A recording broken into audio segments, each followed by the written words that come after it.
नई संसद में बुधवार को राष्ट्रपति द्रौपदी मुर्मू के संबोधन के साथ बजट सत्र की शुरुआत हो गई और आज यानी गुरुवार को 1 फरवरी के दिन सुबह 11 बजे वित्त मंत्री निर्मला सीतारमण अपने भाषण के साथ बजट पेश करने वाली हैं।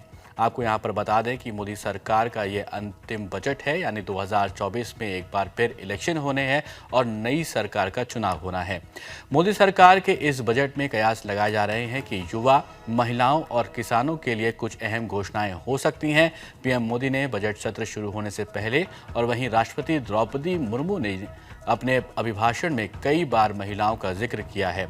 ऐसे में आशंका जताई जा रही है कि ये बजट महिलाओं के लिए खास हो सकता है। विपक्ष की तरफ से राष्ट्रपति के अभिभाषण पर प्रतिक्रिया भी सामने आ रही है। क्या कुछ विपक्ष के नेताओं का कहना है, सुन लेते हैं। उन्होंने वही सब अपने शब्दों में और उनके जो भी कार्यक्रम थे वो उन्होंने कहा। राष्ट्रपति जी का अभिभाषण केवल मोदी जी का गुणगान गाना और अपने सरकार के ओर से बनाए हुए जो दस्तावेज थे उसी की वो तारीफ करना, यही हो सकता है उनको आदेश होगा। तो वही उन्होंने वहाँ पर अपने 1 घंटा 20 मिनट के भाषण में दिया। एक मैं बोलूँगा कि ये अभिभाषण जो उन्होंने दिया वो एक प्रोपेगेंडा और एडवर्टाइजमेंट मोदी जी का उसमें दिखने लगा और पूरा पॉलिटिकल था। इसमें कोई एक विजन नहीं था, लोगों को दिशा दिखाने का नहीं था,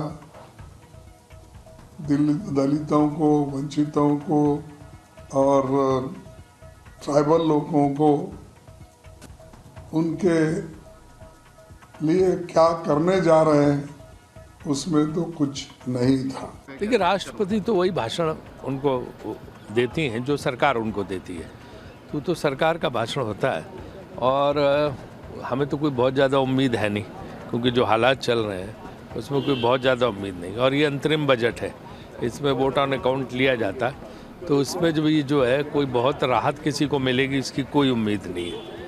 इसलिए जो है सरकार से कोई उम्मीद नहीं है। राष्ट्रपति जी के अभिभाषण में कुछ खास नहीं था। सरकार ने कहा कि हमारी उपलब्धि है कि बहुत रोजगार की गंगा बहाई। किसको रोजगार मिला है? नौजवान तो सड़कों पर हैं। आपने तो अग्निवीर योजना भी लागू कर दी। हाँ, सरकार के कुछ पूंजीपति दोस्तों को रोजगार जरूर मिला। आप लोग संतुष्ट नहीं है? जब कुछ उसमें संतुष्ट वाली बात ही नहीं है कही गई है, वही रिपीटिशन है। कौन से किसान की आय दोगुना होगी? 2022 में किसानों की आय दोगुना करने की बात थी, अब आप 2047 की बात कर रहे हैं। सरकार के पास बताने के लिए कुछ है ही नहीं। हाँ, एक बात, एक उपलब्धि जरूर है कि इस देश ने प्रधानमंत्री के साथ साथ एक हेड प्रीस्ट को चुना, जो 22 जनवरी की बार बार बात कर रहे हैं। देश ने प्रधानमंत्री चुना है, हेड प्रीस्ट नहीं चुना है। आपको यहां पर बता दें कि मोदी सरकार ने हर साल कुछ अलग अपने बजट में जनता को देने की कोशिश की है। 2019 में किसान सम्मान निधि की शुरुआत हुई, जहां पर किसान को सालाना 6,000 रुपये देने का ऐलान किया गया था। 5 लाख तक की आय वाले जो किसान थे उनको कर मुक्त किया गया था और वहीं पर 2020 में 2 टैक्स सिस्टम लाए गए। साथ ही आयुष्मान भारत और जन औषधि केंद्र की घोषणा की गई। फिर साल आता है 2021, जहां पर आयुष्मान भारत के जरिए महामारी के चलते हेल्थ केयर पर भी फोकस किया गया। 2022 में आत्मनिर्भर भारत बनाने की पेशकश की गई और आत्मनिर्भर भारत बनाने के लिए देश में ही निर्माण पर फोकस किया गया। वहीं 2023 के बजट में अमृतकाल घोषित किया गया और कहा गया कि अमृतकाल का बजट है ये, और नए टैक्स सिस्टम में आयकर छूट सीमा को 5 लाख से 7 लाख रुपए तक किया गया। अब देखना होगा कि 2024 के अंतरिम बजट में क्या कुछ खास होने वाला है। केंद्रीय मंत्री ज्योतिरादित्य सिंधिया का बजट सत्र से पहले क्या कुछ कहना है, सुन लेते हैं।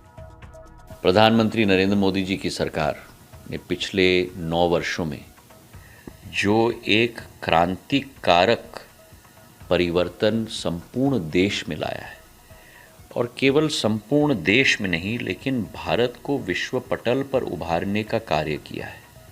भारत 10वीं बड़ी आर्थिक विश्व शक्ति थी 2014 में, आज 5वीं बड़ी आर्थिक शक्ति बन चुकी है। 5वीं से अगले 3 साल के अंदर हम तीन सबसे बड़े आर्थिक शक्ति में हम लोग परिवर्तित होंगे।